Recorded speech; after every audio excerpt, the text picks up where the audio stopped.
Good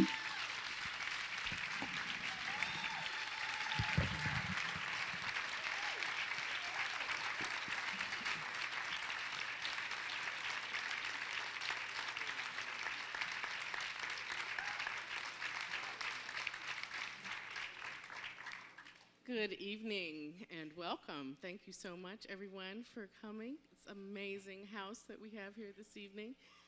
And needless to say, I am thrilled and honored to be able to partake in this amazing group of people that we have here. My name is Michelle Matera. I am a media studies and film professor here at the New School. And I do teach about things like this Black Power mixtape thing. So this was right up my alley. When Pam Tillis asked me if I would moderate this, I was like, are you kidding me? But of course. So we're really thrilled to have such an amazing set of powerhouse folks here in the house with us this evening, don't you think?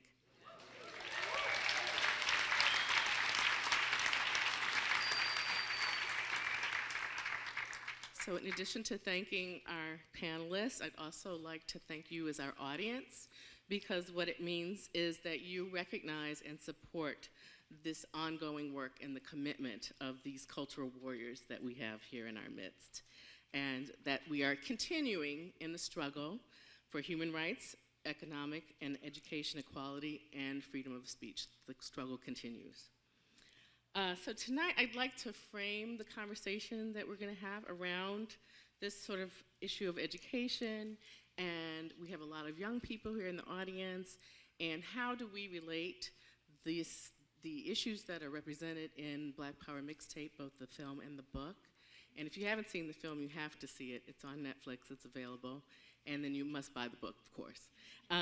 But it's really with this in mind that we'd like to emphasize the impact of this film and the companion book and their ability to influence our younger generation. Here we are at the New School, an institute of higher education, and we are all educators in one way or another. So there's probably 3 or 4 generations since this film was documenting this period, and so there's a lot that people don't know about. So really excited and just overwhelmed that this is possible to have here today. So, and we're going to watch some clips from the film too, so you will see some other parts of the film. But my first question to all of our panelists is, what was the impetus for you to put yourselves on the front line in this struggle? Brian, we know you were a little younger, and you can tell us last. But Kathleen and Danny, I'd love to hear what you felt your impetus was, your initial impetus. And there's Mike there, yes, please. Well, in reality, We got the mic.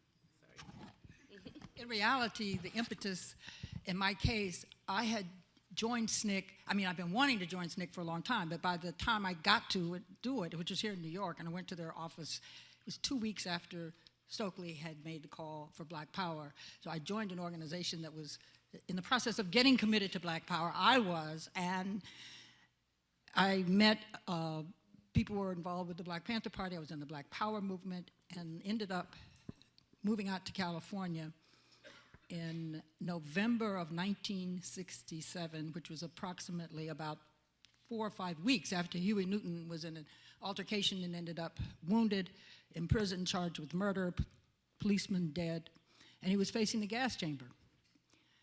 I'm in a Black Power movement. I'm engaged to the leader of the Black Panther Party, who said, it's more important for me to save Huey's life than to keep myself on parole. So he was risking his parole, which meant going back to prison. Huey had already risked his life. Bobby Seale and other Panthers were in jail. There was about 5 of us. And he said, we got to get Huey out. So the impetus was actually a man who had started a revolutionary movement in the Black Power moment, 1967, who was facing the gas chamber. So we said, okay, let's do it, you know. It's free Huey. Well, I didn't have to go anywhere. I was born and raised in San Francisco. And I remember specifically the summer of 1966. And I had been attending, there was the Black Panther Party of America, a group that was formed out of Lowndes County. And I had been attending their meetings there that summer. And it was a storefront right in the black community in the Fillmore area in San Francisco. And at the same time, I was about to go back to school and come to San Francisco State, so I was spending a lot of time out of San Francisco State as well. And at San Francisco State there was this large influx of men and women who had been involved with SNCC or CORE, of other groups who matriculated out to San Francisco. And at that particular point in time, we found them. And people like Sonia Sanchez was out there in summer 1966. There were poets like Reggie Lockett. I know we were reading Donnell Lee, who is now Haki Marabuti. And those are the kind of things that happened. And fortunately, there was a connection because they were former SNCC members between Ralph Featherstone, remember Ralph?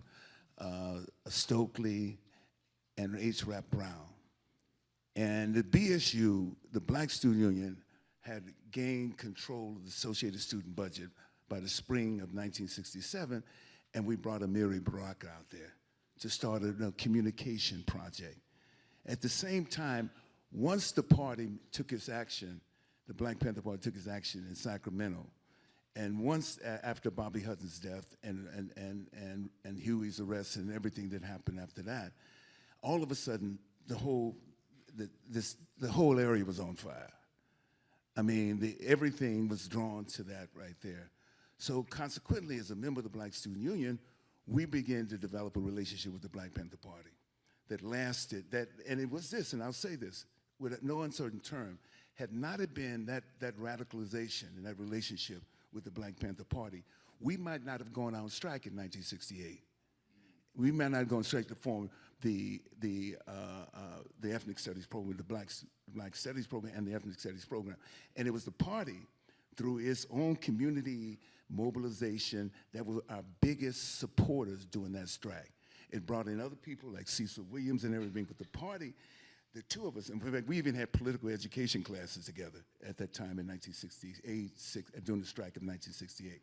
So as the party was going through that intense period where COINTEL and where it was being attacked, at the same time, we were supportive, mutually supportive of each other, and supportive in that effort, on the effort of getting an ethnic studies program, because it had become a mass strike, not just the black students, but a mass strike, and also supporting the party and doing whatever we could do.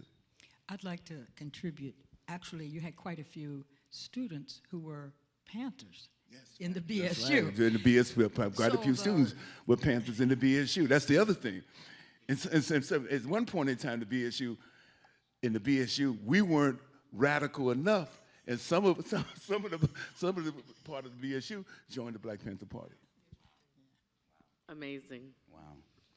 And Brian, Well, you were as a about toddler, I was 3? deeply committed to Black Power. It was inborn. No, obviously, I was a toddler. Just listening to you all talk, I'm struck by the enthusiasm and the energy that you have for these moments now, still. And I think there's something about this film and this book that raises for a new generation that has not yet, and I'm talking about my generation and younger, has not yet tasted what it feels like to feel like you have collective power. Like, wow, there were 5 of us. How are we going to get them out of jail? Like, if we just get together, we can change things. We don't walk around thinking that. You're clapping because we should walk around thinking that, but we don't.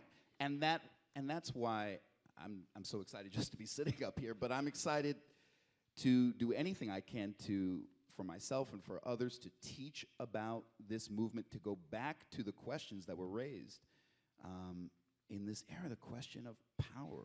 Can we do things and change things? I will just say one thing, which was I watched this film with my father, who was not involved